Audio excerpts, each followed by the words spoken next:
예수께서 다시 비유로 대답하여 이르시되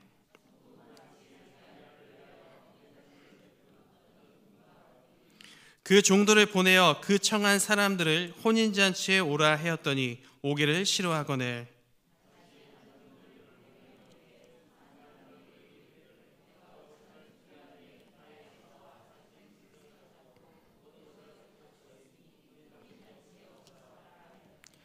그들이 돌아보지도 않고 한 사람은 자기 밭으로 한 사람은 자기 사업하러 가고 임금이 노하여 군대를 보내어 그 살인한 자들을 진멸하고 그 동네를 불사르고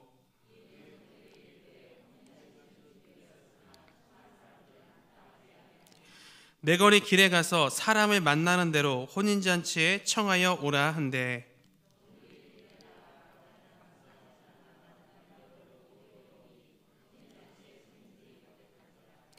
임금이 손님들을 보러 들어올새 거기서 예복을 입지 않은 한 사람을 보고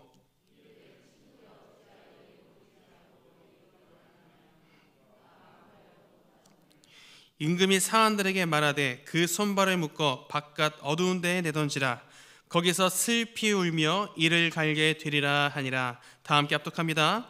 청함을 받은 자는 많되 택함을 입은 자는 적으니라. 아멘. 하나님의 초대에 반응하라 라는 제목으로 오늘 말씀을 나누도록 하겠습니다. 중국의 사상가였던 공자에 대해서 잘 아실 겁니다. 그의 저서 논어를 보면 공자 다음으로 가장 많이 등장하는 인물이 있습니다. 그의 인물은 그의 이름이 뭐냐면 도적대 우두머리 출신 자로라는 사람입니다. 그는 공자와 매우 친했었고 그리고 공자의 제자로 잘 알려져 있습니다. 자로에 대해서 조금 더 자세히 살펴보겠습니다.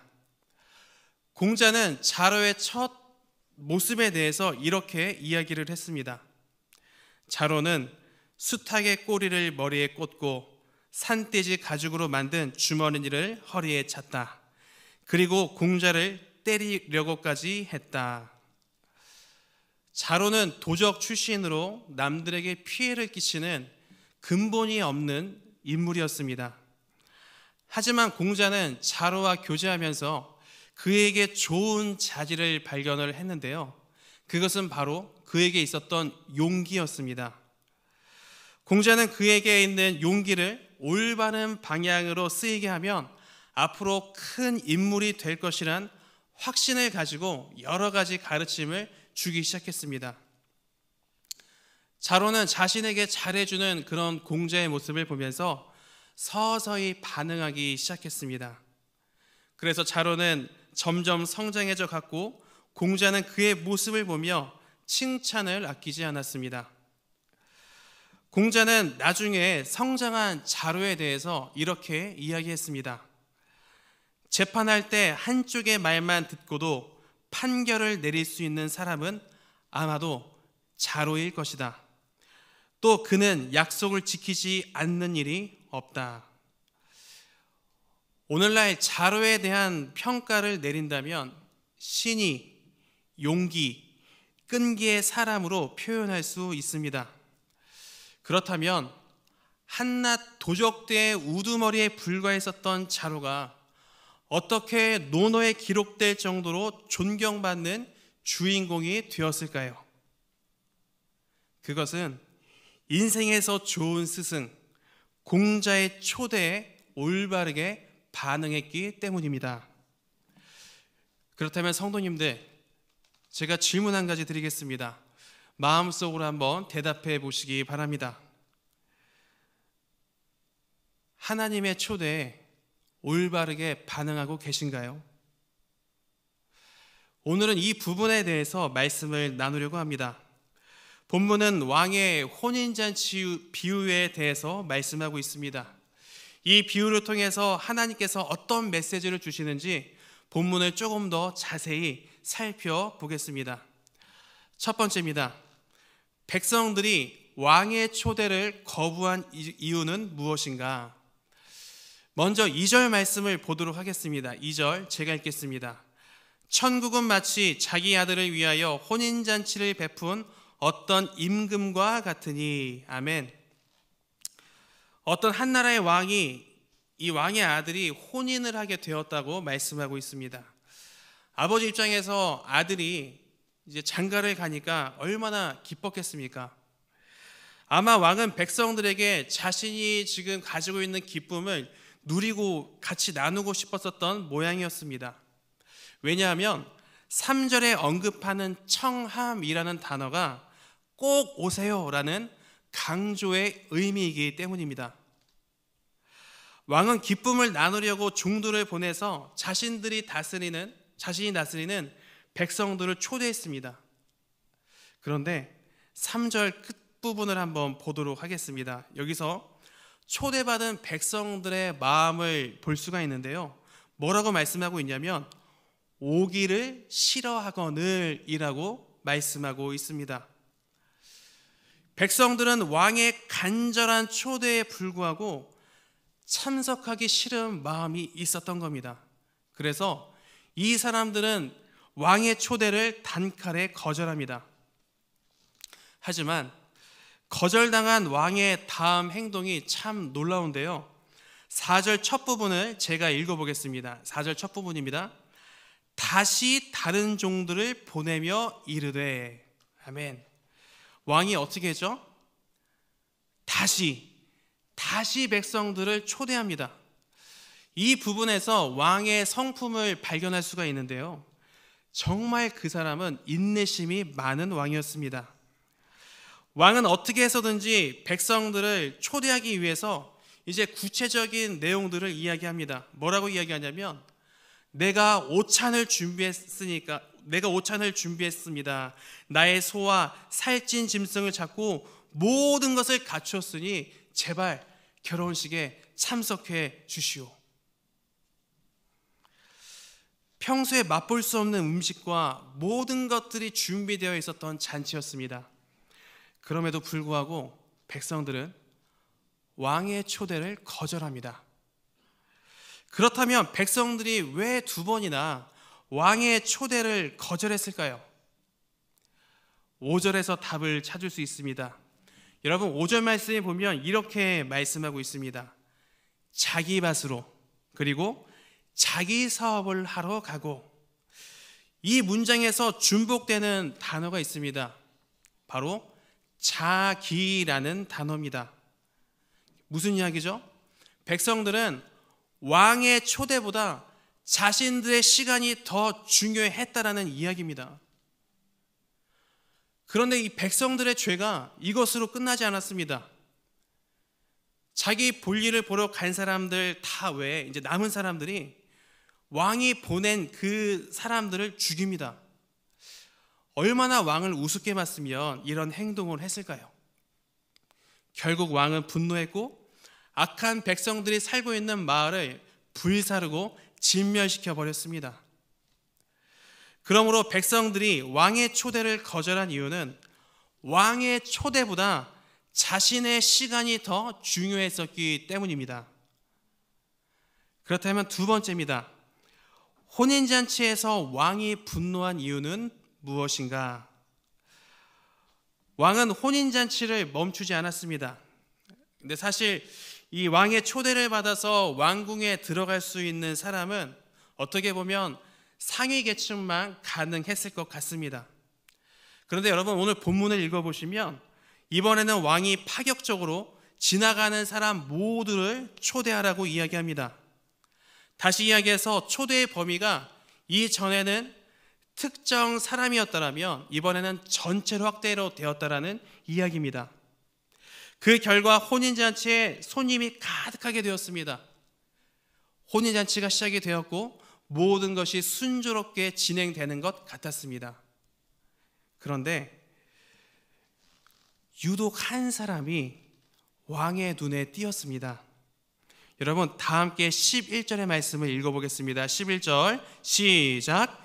임금이 손님들을 보러 들어올새 거기서 예복을 입지 않은 한 사람을 보고. 아멘. 여러분 지금 왕의 눈에 띈 사람이 누구라고 이야기하고 있습니까? 예복을 입지 않은 한 사람이라고 말씀하고 있습니다. 무슨 얘기냐면 지금 혼인잔치에 어울리지 않은 옷을 입고 왔다라는 이야기입니다. 이 사람의 정체에 대해서 조금 더 자세히 살펴보겠습니다. 12절을 보시면 왕과 예복을 입지 않은 사람의 관계를 알 수가 있는 단어가 있습니다.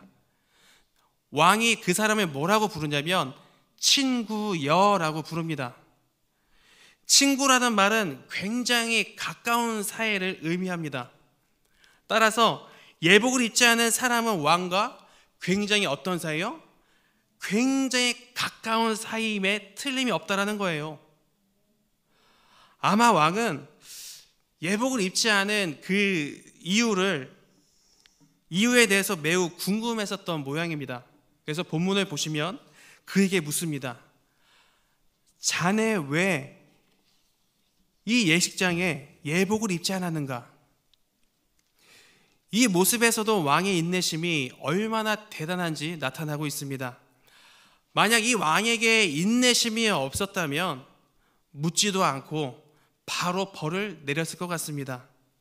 하지만 왕은 벌을 내리기 전에 합당한 이유가 있는지 묻고 있습니다. 그렇다면 왕의 질문에 이 사람은 뭐라고 대답했을까요? 12절 끝부분을 보겠습니다. 뭐라고 이야기하냐면 아무 말도 하지 못했다라고 말씀하고 있습니다. 아무 말도 하지 못했다라는 이야기는 타당한 이유가 없다라는 겁니다. 따라서 왕의 친구는 예복을 입고 올 수 있었음에도 불구하고 입지 않았던 겁니다. 결국 그는 손발이 묶여서 왕궁의 밭 어두운 곳에 내던져지게 되었습니다. 이후에 왕이 의미심장한 말을 남깁니다. 14절의 말씀인데요, 이렇게 말씀하죠. 청함, 그러니까 초대를 받은 사람은 많은데 택함을 입은 사람은 적다. 그러므로 왕이 분노한 이유는 친구가 아들의 혼인잔치에 어울리지 않은 옷을 입었기 때문이었습니다. 그렇다면 오늘 본문은 우리에게 무엇을 말씀하는 걸까요? 본문의 비유를 이해하기 위해서는 주인공들이 누구를 가르치는지 알아야 됩니다. 오늘 비유에서 인내심이 많았던 왕은 바로 하나님을 가리키고 왕의 아들은 예수님입니다. 그리고 혼인잔치는 천국으로 가는 잔치입니다. 사실 오늘 본문은 이스라엘 지도자들을 향한 경고의 메시지였습니다. 이 이스라엘 백성들한테는 선민의식, 다시 말해서 우리는 택함을 받은 민족이야 라는 게 굉장히 강했습니다. 그래서 너무나 교만했습니다. 여러분, 복음서 곳곳을 한번 보시기 바랍니다. 교만했었던 이스라엘 백성들이 천국으로 가는 예수님의 초대에 어떤 반응을 보였습니까? 그들은 거부했습니다. 그리고 예수님을 십자가에 못 박는 주인공들이 되어버리고 말았습니다. 결국 이스라엘 백성들은 예수님의 초대를 거부함으로써 천국으로 가는 길을 상실하고 말았습니다. 하지만 인자하신 하나님께서는 천국으로 가는 초대를 이스라엘에게서 끝내지 않으셨습니다. 오늘 본문의 말씀처럼 더 많은 이들에게, 즉 이방인들, 우리들에게까지 확대하셔서 천국에 가는 길을 초대하셨습니다. 그러므로 하나님께서는 오늘 본문을 통해 우리에게 말씀하십니다. 생명의 길, 은혜의 길로 인도하시는 하나님의 초대에 반응하라. 이 시간 우리를 향해 외치시는 주님의 말씀에 귀를 기울이시기 바랍니다. 그렇다면 우리는 오늘 본문을 가지고 어떻게 살아가야 될까요? 최근 우리는 힘겨운 시간을 보내고 있습니다. 현재 우리의 상황을 사자성어로 표현하자면 천고만난, 천 가지 괴로움과 만 가지 어려움인 것 같습니다. 코로나 때문에 개인의 신앙이 무너지고, 그리고 경제와 그리고 가계가 휘청이고 있습니다. 특별히 사업하는 분들이나 또는 매장을 운영하시는 분들이 너무나 큰 타격을 받고 있습니다. 지금도 코로나19 감염자가 발생하고 사망자도 나오면서 많은 이들이 공포를 느끼고 있습니다. 지난 반년이 넘는 기간 동안 코로나가 지속되면서 우리의 삶을 참 많이 바꿔놓은 것 같습니다. 마스크를 벗고 사람들을 자유롭게 만날 수가 없습니다. 그리고 사람과의 교제가 끊어지니까 우울함이 찾아오기도 하고 외로움이 찾아오기도 합니다. 그리고 모든 만남들이나 모임이 온라인으로 다 바뀌게 되었습니다. 그러나 감사한 것은 이런 두려움과 우울감을 떨쳐내려는 움직임들이 계속되고 있다는 겁니다. 여러분, 비록 우리의 신앙이 지금 어렵지만 하나님께서 도움의 손길들을 통해서 일하시고 코로나를 반드시 극복하게 하실 줄 믿습니다. 그러므로 우리 모두 지속적으로 나라를 위해 기도해 주시기 바랍니다.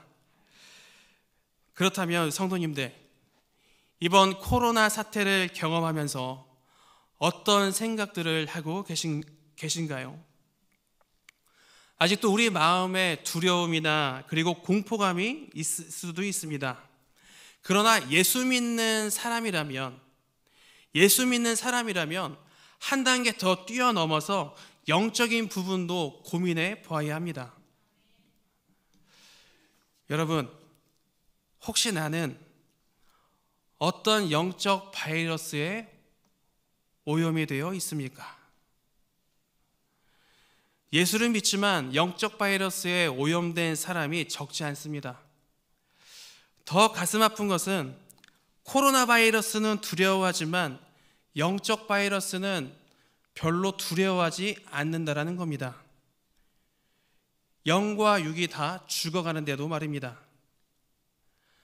저는 개인적으로 교육자로서 걱정되는 것이 있습니다. 지금 반년이 넘는 시간 동안 온라인 예배를 드리면서 개인의 영성과 신앙이 무너졌다고 생각을 합니다. 그리고 온라인 예배라는 편안함에 빠져버린 것도 사실입니다. 영상 예배에 익숙해지면서 많은 분들이 아마 다들 이런 생각들을 하고 계실 거예요. 지금 예배 못 드리면 나중에 시간 낼 때 영상 보면서 예배 드리면 괜찮겠지. 물론 예배 시간에 일해야만 먹고 살 수 있는 분들은 어쩔 수 없습니다. 그러나 예배를 그 시간에 드릴 수 있음에도 불구하고 나의 의지가 연약해서 나의 의지가 모자라서 예배를 드리지 않는다면 말은 달라집니다. 여러분, 엘리의 두 아들 홈리와 비느하스를 기억하십니까? 그들은 자신의 마음대로 제사를 드렸습니다. 그랬더니 하나님께서 그들을 보시고 뭐라고 말씀하셨습니까? 너희들이 여호와께 드리던 제사를 멸시하였다라고 책망하셨습니다. 그리고 그의 가문이 저주를 받았습니다. 마찬가지로 정해진 시간에 하나님을 예배하지 않고 나의 시간에 맞춰서 편안하게 예배드리는 것, 이것이야말로 영적 바이러스에 오염된 것이 아닐까요?